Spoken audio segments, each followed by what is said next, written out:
I know this month we are talking a lot about my disease, Charcot Marie Tooth disease, or CMT, for CMT Awareness Month, but I also know that this channel is very heavily geared towards wellness, health, fitness, and weight loss content. Well, today I am combining the two topics to bring a CMT-specific health, wellness, and weight loss videos. So if that's something that sounds interesting to you, stay tuned.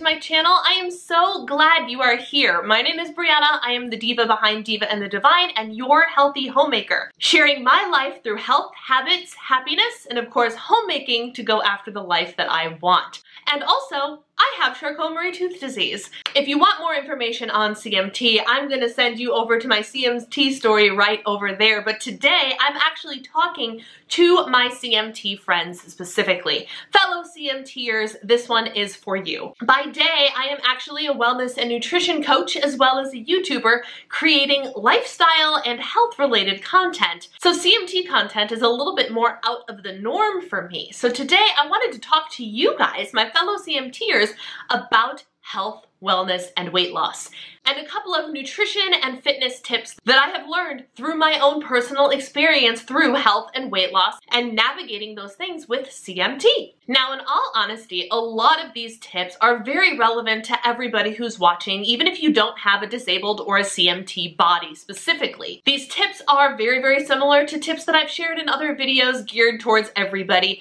so don't be alarmed if a lot of it sounds the same, but there are a couple of nuances that I have in here just for my fellow CMTers. So today I want to talk a little bit about health, wellness, and weight loss. Even though we have disabled bodies, that doesn't mean that we don't have fitness goals, health goals, and weight loss goals. A quick disclaimer before we dive in. I am not a medical professional. I do have a macro nutrition certification and a precision nutrition certification, but I do not have a medical degree. So of course, if you feel so inclined, discuss any changes to your diet and your fitness routine with your doctor first, and do what is best for your body.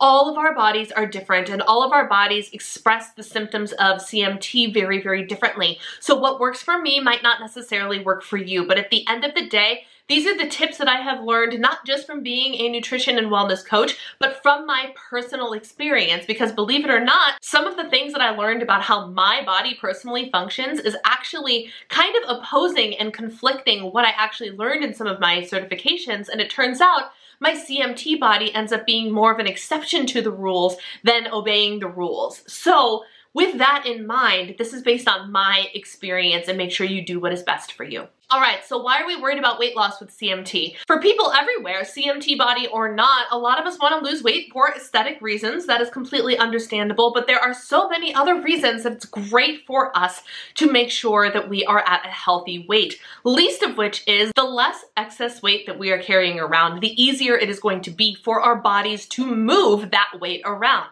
If there's more weight on our bodies, our muscles have to work harder to do all the things that we need to do. So if we're carrying a little bit less weight, our bodies actually have an easier time moving. But for a lot of us, we sit there and go, but I'm disabled. How am I ever going to exercise? How can I lose weight? It's not in the cards for me.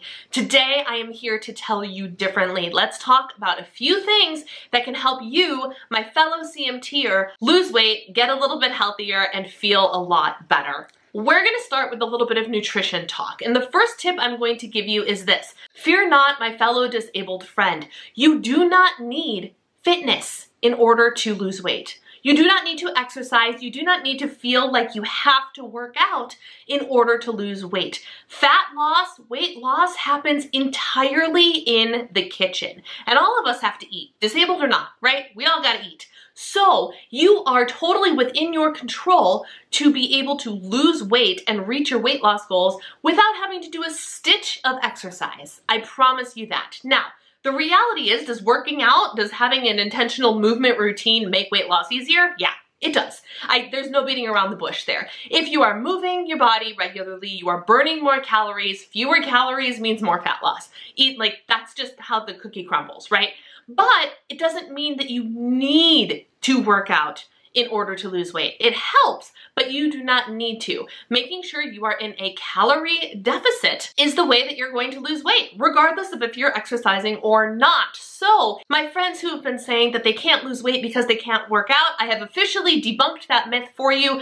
Go forth and go after your goals, because it all takes place in the kitchen. One thing you do have to keep in mind when you are looking at your calorie and macro calculations, you do have to make sure that if you're not working out and you're not reaching a 8 to 10,000 step goal, that you make sure you put in that you are sedentary for those calculators. Because if you tell it that you're really active and you're not active, it's going to skew the numbers, and it might give you a number that kicks you out of your calorie deficit. So be honest with the amount of movement you get. And if you want to be in a calorie deficit, tell the calculator you're sedentary, and it will calculate things accordingly. But be warned, your calorie number will be lower. The next tip I have for you is one that my followers have been hearing me say ad nauseum, and it is this: protein is king.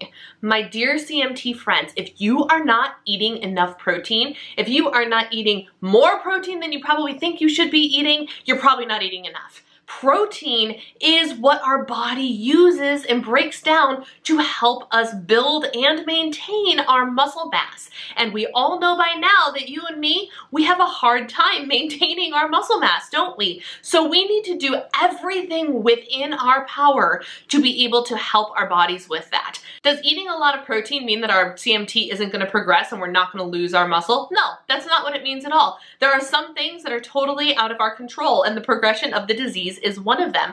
But there are certain steps we can take to give our body its best chance. And I firmly believe that a diet that is higher in protein is one of those things. I know I personally feel like $1,000,000, and I function a lot better when I'm regularly consuming over 100 grams of protein. My sweet spot is about 125 grams of protein, but I have also gone as high as 140 grams of protein a day. Your body's personal protein requirements is very specific to you based on your weight, your metabolism, and all sorts of different things. But a really great place to start is make sure you're getting at least 100 grams of protein a day. Make sure you're getting at least 100 grams of protein a day. If that's something that you know you're not currently doing, it is a very small dietary change that you can make that will really help your body in so many ways. Not only is having more protein going to help your body with musculature, but protein is also the most satisfying macronutrient, so you're actually going to feel fuller and more satisfied, which means you may eat less and thus be in a calorie deficit and start losing some weight. Protein is a miracle. Protein is king. We love protein. And one more thing I want to throw at you is this, and this is specific for my CMT friends. There is absolutely 100% a possibility that our metabolisms are slower than the normal metabolism. And I am learning this from personal experience. I have gone through the entire reverse diet, go into maintenance, hang out at eating 21 and 2200 calories for 8 months to get my metabolism revved up, ready to go, and ready to shed fat, finally. And then the last 8 months, I have spent my time not losing any fat. I have been working with my coach who's gone through the same certification that I've gone through. We have done macro calculation after macro calculation that on paper makes perfect sense for all of my biofeedback and all of my history. It all made sense, and the scale would not budge. It wasn't until we finally decided that maybe we try something a little bit more extreme that the scale started to go down. And as infuriating as that is for me, it confirmed one really important thing. And that is, while I can maintain my weight like a champion, because I was maintaining my weight at over 2,000 calories, which is completely normal, I don't lose weight until I drop way below that. Not a little moderate deficit. I have to take a massive deficit in order to get my body to lose weight. And the only logical explanation, and it's something I have wondered for years and years and years, and I have even talked to specialists at the CMT Center of Excellence near my home about nutrition, and there's nothing they can tell me.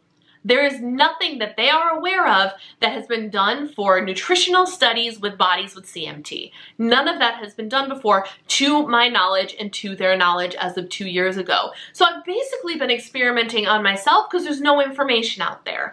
And what I discovered with the changing the deficit and the recent metabolic panel I did that confirmed with my creatinine levels being low, and I know I'm spitting a whole lot of jargon at you really fast, but bear with me, my creatinine levels clocked in pretty well below normal. And so I Googled what that meant, and it's most common among people with low body mass, not my problem, or low muscle mass, which made me go, my body understands that the muscle mass that I have is not sufficient. It's not normal, it's not average, it is not enough. And even though I am developing more muscle, my body still registers it as not enough. Why is this relevant to our metabolisms? The more lean muscle mass you have on your body, the higher your metabolism is. So for those of us with jacked up muscles, I can't tell you why, I can't tell you how, but there is a possibility that our metabolisms will be lower, which means in order to achieve the deficit we need to lose weight, we will probably have to eat less calories than the rest of humanity. So keep that in mind. It's a lot to take in, I know, but that is one CMT specific thing that I have learned is my body is the exception to the rule and not the rule of I actually have to be pretty dramatic with my deficit in order for this to work because of the lack of muscle mass in my body. All right, so we've talked a little bit about nutrition. Now let's flip and go over to fitness. I know for a lot of CMTers, fitness appears to be something that is out of the question, but I just want to offer you a few little suggestions to get you started, get you encouraged to maybe do a little something. 1, walking is better than any scheduled workout you could possibly do. If you could just increase your steps, and I know for some of us with CMT, that's very, very hard to say. Very, very hard. And maybe you're wheelchair bound, and maybe that's not an option for you. That's okay. Movement is medicine. And I know we have a CMT platform here that actually says movement is medicine. Movement is medicine. So maybe if you can't walk, can you do something with your arms? Do like a, I don't know, a Taibo type thing or an arm cycle. Have you seen in some fitness centers now they actually have it's basically a bike, but you pedal it with your arms for people who need shoulder therapy or arm therapy or can't use their legs. It's brilliant.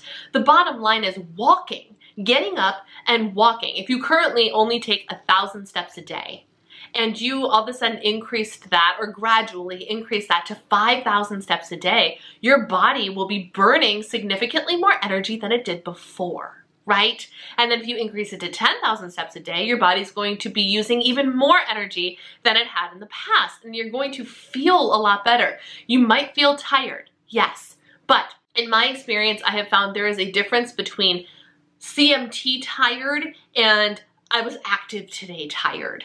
And that's not always the case, and sometimes they are one and the same, but I feel so much better overall when I am regularly active every single day. My energy is better, my movement is better, and my pain is a lot less. If I have a couple days of doing nothing, sitting around, you know, just less active than normal, my back starts to ache, my hamstrings start to tighten up, my calves start to ache.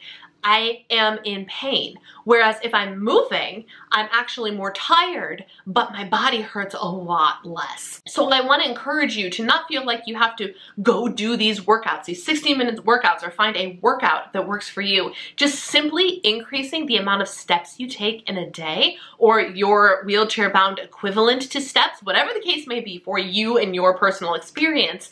Increasing that movement, that generalized movement, will be much more valuable to you than trying to figure out an hour-long workout you can do once a week. I promise. All right, this one might freak some of you out, but I promise you, this is life-changing. Start lifting weights. Start lifting weights. And I know there are some of you that just laughed out loud and rolled your eyes at me. Brianna, lift weights? Are you freaking kidding me? Hear me out. Y'all, my hands are so weak I can't open bottles. My arms do not, this is how straight I can get my arms, and I cannot lift my arms up over my head. Watch. Oh, they fall down because these tricep muscles don't work. I lift weights. I still lift weights. I have figured out how to do it. When I started lifting weights over 3 years ago, I started with a barbell with no plates on it, no weights, just the barbell. And my dumbbells for things like bicep curls were like 1 and 2 pound dumbbells. 1 to 2 pounds, light, because that's what I could do. That's what I could do. But then over time, as time went on, I have been able to increase my weight. I have been able to see muscle definition in my shoulders, in my biceps, in my quadriceps, in my back. My husband was mind blown one day after weeks and weeks and weeks. I was in 12 weeks of a new really heavy lifting program. And by really heavy lifting, let me tell you, my heaviest weights at the time were 5 pound dumbbells. And there were some moves that I used 2 pound dumbbells. So don't for a second think I'm over there lifting 30, 40, 50 pound dumbbells. And I'm still not. But the progression of starting with 1 pound until that gets a little easier and then going up to 2 pounds and then going up to 3 pounds. That is where your body's gonna start to change. And my husband actually noticed after I started this heavy lifting program that I actually had more muscle in my back after 12 plus weeks of doing this heavy lifting workout. So it takes time, it takes effort, it takes patience, it takes diligence, and it takes consistency, but you can see physical change. And let me tell you, when I started lifting weights, I got more stable. I was really dependent on my braces before, and then I was able to stop being so dependent on my braces. No, this is my experience. I know there are plenty of you that need your braces to function. Please continue to use them. Braces are a miracle. Please use them. I still use them. I use them at the grocery store today to conserve energy, but I don't need them anymore. And it was just a wacky feeling to go from being 28, I think I was 28 years old when I decided to be an adult and go get some AFOs because I felt really wobbly and unstable. And then by like 32, I felt more stable than I did at 28 because of all the weightlifting I was doing. My bottom line is this. If you start to lift weights, no matter how small, and work at least the muscles that still kind of work in your body, it can give you so much more than you could ever imagine. It's a wonderful experience to be able to actually see and feel muscle strength building. And it's not going to be dramatic. I'm still not a strong individual, but I'm stronger than I was. I'm the strongest I've ever been, which in terms of like general measurements is not normal by any means, but it's the strongest I've ever been, which is amazing and a miracle. And I had infant onset, and my CMT was infant onset. Doctors didn't even think I was gonna walk, and here I am lifting weights. Like, you can do these things if you put your mind to them. I promise you that. I promise you that. And it's gonna look different for everybody. I'm not here to tout some toxic positivity type thing. You might max out at a 5 pound dumbbell. You might have to start with 0 dumbbells and just use body weight for a long time. It's going to look different for everybody, and that is okay. But there is something that you can do. And then the last thing really about fitness, and this is something that I have learned, is our bodies really are use it or lose it. They really, really are. And again, I'm not a doctor. I can't tell you that for certainty, but come on, haven't we experienced it? We all get sick and we're down for a count for 2 weeks, you know, sitting on the couch, and then you try to like get back to activity and you feel like your muscles have atrophied because you didn't do much for 2 weeks. Have you been there? I've been there. Our bodies are really affected by use it or lose it, which is why I'm such a huge believer in daily movement, because one of my greatest fears is if I lose the functionality of something, it's because I just decided to stop using it. And that is something that I don't want to have happen. I am in control of what I can use for now. And there's absolutely the possibility that all of a sudden my hands just start to fail completely, or my biceps start to atrophy. And when that happens, I will accept that as my new life, but I will not accept that I did not try. So as long as I am trying and that's happening, that's fine with me. But if I give up, if I don't try, that's on me. Use it or lose it, my friends. Use it or lose it. And I know that's a little bit tough love. For those of you that are wandering to my videos for the first time, I am the queen of some tough love sometimes, but it's the truth. Us CMTers have got to use it or we will lose it, and we don't want to lose it any sooner than our body was going to plan on losing it for us, you know? So there you go. There's a little bit about fitness fitness, weight loss, and CMT. If you like this video, please give it a thumbs up. And if you haven't joined the Diva and the Divine community, what are you waiting for? I would love to have you as a part of it. Just click that little red subscribe button and hit the little bell so you're notified every time I upload something new. Let me know in the comments below, do you have any additional tips to add, my CMT friends? Or my non-CMT friends, did any of this specifically speak to you? Let me know. Thank you guys for watching. Take care, be well, and I will see you again very soon. Bye!